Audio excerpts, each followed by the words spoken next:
और बाकी जिनको भी गैस का कनेक्शन नहीं मिला है उनको देंगे और मात्र 500 रुपये में उनको गैस का सिलेंडर मिलेगा। और सो गाइस, इस वक्त हूँ मैं जसपुर ज़िला के बगिया क्षेत्र में और ये आप देख सकते हैं पीछे विष्णुदेव साई जी का घर है।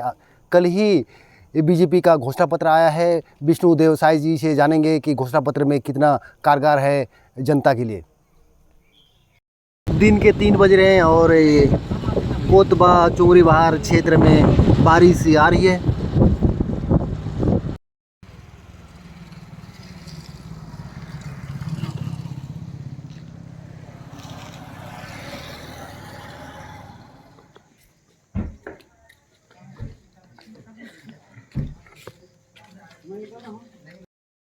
जी, बीजेपी का घोषणा पत्र जारी हुआ है।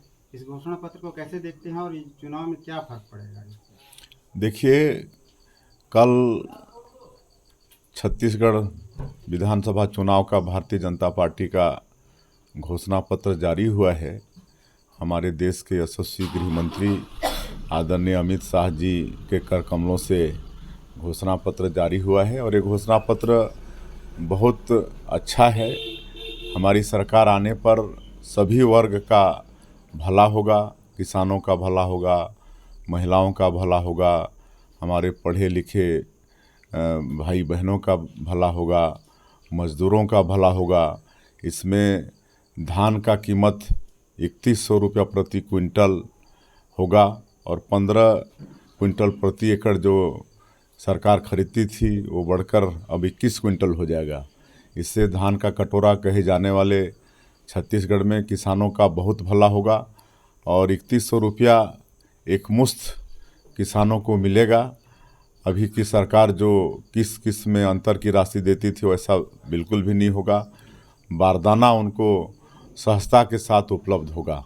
उसी तरह से छत्तीसगढ़ की माताओं को, विवाहित जो माताएं हैं, उनको प्रति महीना 1000 रुपया, साल का 12,000 रुपया मिलेगा। तो उनको अपना घर द्वार चलाने में बहुत सहूलियत होगा, अपना राशन संभालने में उनको सहयोग होगा, तेल मसाला की उनको चिंता करनी नहीं पड़ेगी।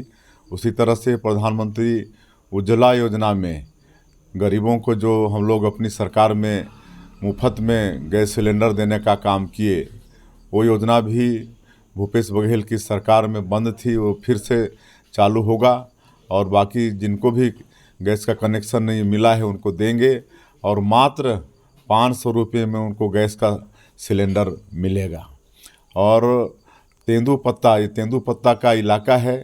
ये सरकार 4000 मानक बोरा से खरीदती थी, लेकिन जो हम लोग चरण पादुका योजना, बीमा योजना, स्कॉलरशिप की योजना जो चालू किए थे उसको बंद कर दी और सिर्फ 2 दिन तेंदूपत्ता खरीदती थी। लेकिन अब हमारी सरकार चरण पादुका योजना, हमारी सरकार बनने पर चरण पादुका योजना सब पहले जैसा चालू होगा और 4000 के जगह पर 5500 रुपया, 5500 रुपया मतलब तेंदूपत्ता संग्राहक को एक मानक बोरा में मिलेगा और तेंदूपत्ता का बोनस भी मिलने वाला है।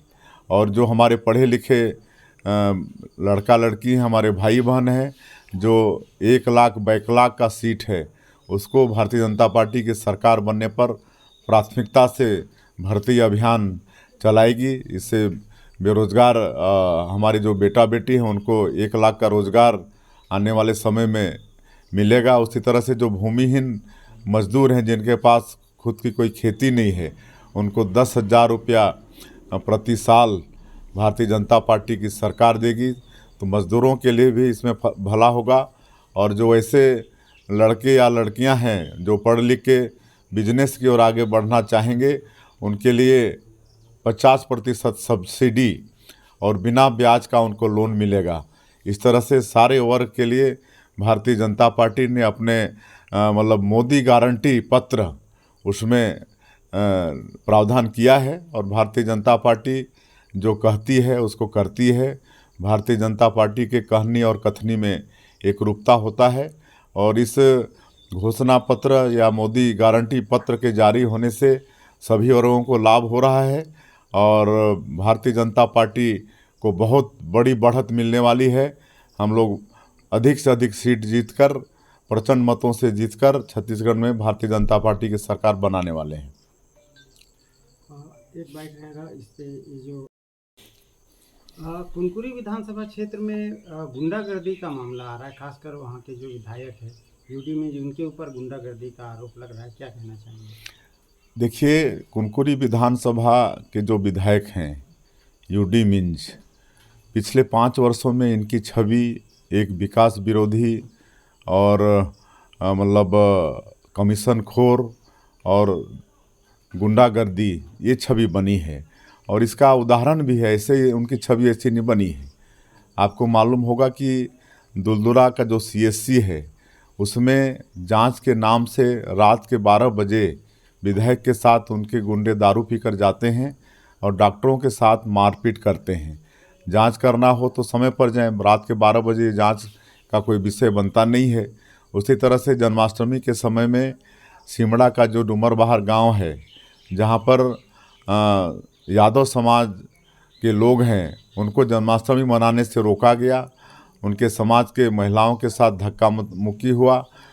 एफआईआर तक लिखने को पुलिस तैयार नहीं थी। हम लोगों के सबके दबाव के कारण वहाँ पर एफआईआर हुआ। और आज हम सवेरे दुलदुला गए थे तो एक घटना आज पता चला है कि कल डुमरबहार में ही एक बुजुर्ग भारतीय जनता पार्टी का झंडा हाथ में लहरा रहा था रोड के किनारे। तो कांग्रेस के 2 गुंडे मोटरसाइकिल में उस रास्ता से गुजर रहे थे और वो लोग जब देखे कि ये बुजुर्ग भारतीय जनता पार्टी का झंडा लहरा रहा है तो मोटरसाइकिल रोककर उससे झंडा छीनकर झंडा फाड़ दिए और उस वृद्ध व्यक्ति के साथ मारपीट किए। तो ये गुंडागर्दी हो रही है। इतना हौसला बुलंद है यूडी मिंज के कारण यहाँ पर उनके गुंडों का कि कुछ भी करने को ये लोग तैयार हो रहे हैं। छत्तीसगढ़ के मुख्यमंत्री भूपेश बघेल पर महादेव ऐप घोटाला का आरोप लगा है, क्या प्रतिक्रिया रहेगी आपकी? इनके ऊपर तो बहुत सारे घोटाले का आरोप है। कोयला घोटाला, रेत घोटाला, जंगल घोटाला, हाथी घोटाला और ये महादेव ऐप का घोटाला भी, तरह तरह का घोटाला है। और घोटाला के कारण आज कांग्रेस के कई बड़े नेता जेल के अंदर में हैं। इनके अधिकारी जेल के अंदर में हैं जिनका 6-6 महीना, साल भर से बेल नहीं हो रहा है। शराब घोटाला इनका 2000 करोड़ का है। आज जो नरवा गरवा घुरवा बारी गोबर खरीदी में घोटाला है। जैसे लालू प्रसाद चारा घोटाला किया था, वैसे ये भूपेश बघेल आज गोबर घोटाला यहाँ पर किए हैं। तो घोटालेबाज लोगों की ये सरकार है।